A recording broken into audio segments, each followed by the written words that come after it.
Kisah Nabi Muhammad Sallallahu Alaihi Wasallam. Khilful Fudul. Selesai perang Fijar, Muhammad remaja ikut serta dalam suatu perjanjian yang penting dalam sejarah bangsa Arab. Perjanjian itu dikenal dengan nama Khilful Fudul. Pada saat itu usia beliau menginjak 20 tahun. Kata Khilful sendiri berarti perjanjian atau kesepakatan. Sedangkan fuzul dari akar kata baik atau utama. Maka khilful fuzul diartikan sebagai perjanjian untuk menjamin perlindungan kepada hak-hak orang yang lemah di kota Mekah. Kondisi kota Mekah pasca perang Fijar carut marut. Butuh waktu untuk memulihkan aktivitas perdagangan seperti sedia kala. Datang dari Yaman seorang pedagang asing kabilah Bani Zubair ke pusat kota Mekah. Ia menjual barang dagangannya kepada Ash bin Wa'il, seorang saudagar dari Bani Quraisy. Keduanya telah membuat kesepakatan tentang pembayaran barang. Ash bin Wa'il seorang saudagar yang terkenal dengan kekejaman dan kezalimannya di Mekah. Benar saja, ketika Ash bin Wa'il mendapatkan barang dagangan dari si pedagang, ia menolak untuk membayarnya. Yang dilakukannya malah berteriak dan marah. Barangnya telah saya letakkan di tempat Anda, Tuan. Sekarang saya minta uang pembayarannya. Enak saja. Barang itu telah menjadi milikku sekarang. Lagi pula engkau telah menyerahkannya kepadaku. Hah? Barusan kita telah bersepakat mengenai harganya. Anda harus membayarnya. Saya tidak memberikannya secara gratis, wahai Tuan yang terhormat. Malangnya pedagang dari kabilah Bani Zubair tersebut, ia tidak mengetahui sifat buruk pembelinya ini. Jikalau dari awal tahu, pasti tidak semudah itu untuk membuat kesepakatan dengan Ash bin Wa'il. Sudah, aku tidak ingin berdebat denganmu. Hei budak, bawakan semua barang-barang milikku dengan hati-hati. Baik, Tuan. Hei Tuan, kembalikan barang daganganku. Jika Anda tidak memiliki uang, jangan bersepakat denganku. Minggir, atau aku patahkan lehermu dengan pedang ini. Ini bukan wilayah kekuasaanmu. Pedagang dari Bani Zubair itu masih tidak percaya dengan apa yang terjadi.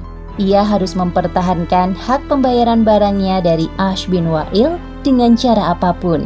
Hanya itu yang bisa dilakukan untuk mendapatkan uang. Namun tidak seorang pun yang berani membantunya di pasar.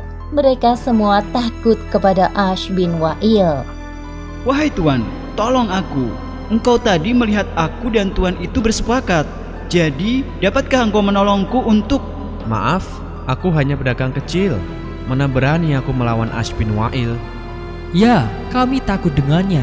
Harusnya tadi engkau berhati-hati saat menjual barangmu. Aku tidak tahu bahwa dia orang yang ingkar. Dia memang seperti itu dari dulu. Suka merampas barang dagangan para pedagang. Apalagi engkau bukan penduduk Mekah. Pedagang dari Bani Zubair itu sangat sedih dan terpuruk. Ia merasa sangat dirugikan. Ya Allah, tolong bantu hamba-Mu yang terzolimi ini. Hamba hanya ingin mencari rezeki di tempat ini demi memenuhi kebutuhan sehari-hari. Pedagang dari Bani Zubair memberanikan diri untuk meminta pertolongan kepada sekutu Ash bin Wa'il. Namun dirinya malah diusir. Sama halnya yang terjadi pada beberapa orang yang ditemuinya. Mereka tidak mau membuat masalah dengan Ash bin Wa'il dengan membantu seorang pedagang asing dari Yaman. Menurut mereka, dengan mencampuri urusan Ash bin Wa'il hanya akan menambah permasalahan baru. Pedagang dari Bani Zubair itu merasa putus asa.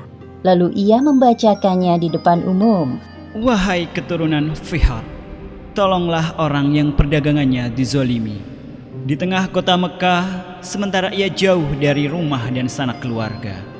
Dalam kondisi berihram, rambut kusut dan belum menyelesaikan umrohnya. Wahai para pembesar di antara dua batu, Hajar Ismail dan Hajar Aswad, sesungguhnya Baitullah ini hanya pantas untuk orang yang sempurna kehormatannya, bukan untuk orang jahat dan suka berkhianat. Orang-orang memperhatikan pedagang dari Bani Zubair membacakan syairnya dengan penuh penghayatan. Ada seorang pemuka dari Bani Quraisy yang merasa iba dan tergugah hatinya. Lalu ia berdiri dan mendatangi pedagang itu. Namanya Zubair bin Abdul Muthalib, salah satu paman Muhammad. Wahai saudaraku, aku amat tersentuh mendengar syair yang engkau gubah itu. Sungguh mengusik hatiku. Aku berjanji akan menolongmu. Engkau bersabarlah sementara ini. Aku akan mencoba mencari cara untuk memenuhi hakmu. Terima kasih banyak wahai Tuan.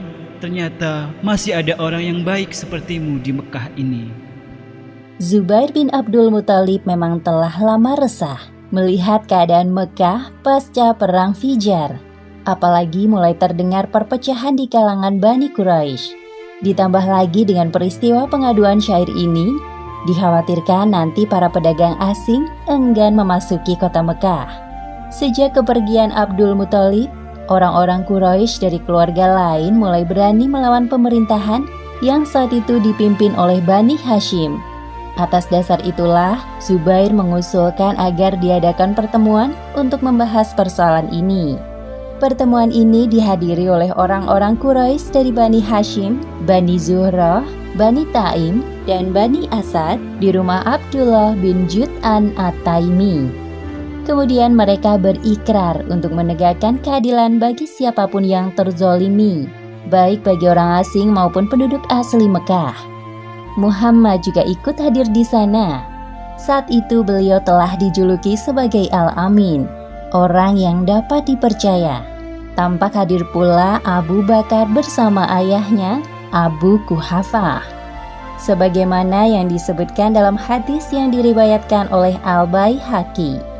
Kelak saat Muhammad diangkat menjadi nabi, beliau bersabda, "Aku menghadiri sebuah perjanjian di rumah Abdullah bin Jud'an. Tidaklah ada yang melebihi kecintaanku pada unta merah kecuali perjanjian ini. Andai aku diajak untuk menyepakati perjanjian ini di masa Islam, aku pun akan mendatanginya."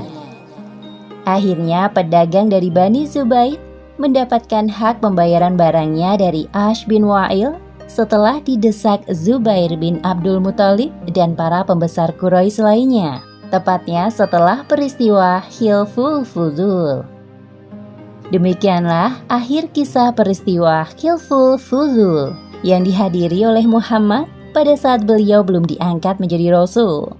Hikmah yang dapat kita ambil dari kisah ini adalah Allah Subhanahu wa Ta'ala adalah Tuhan penolong bagi orang yang lemah melalui perantara orang-orang yang baik, karena hanya Allah yang dapat menggerakkan hati manusia.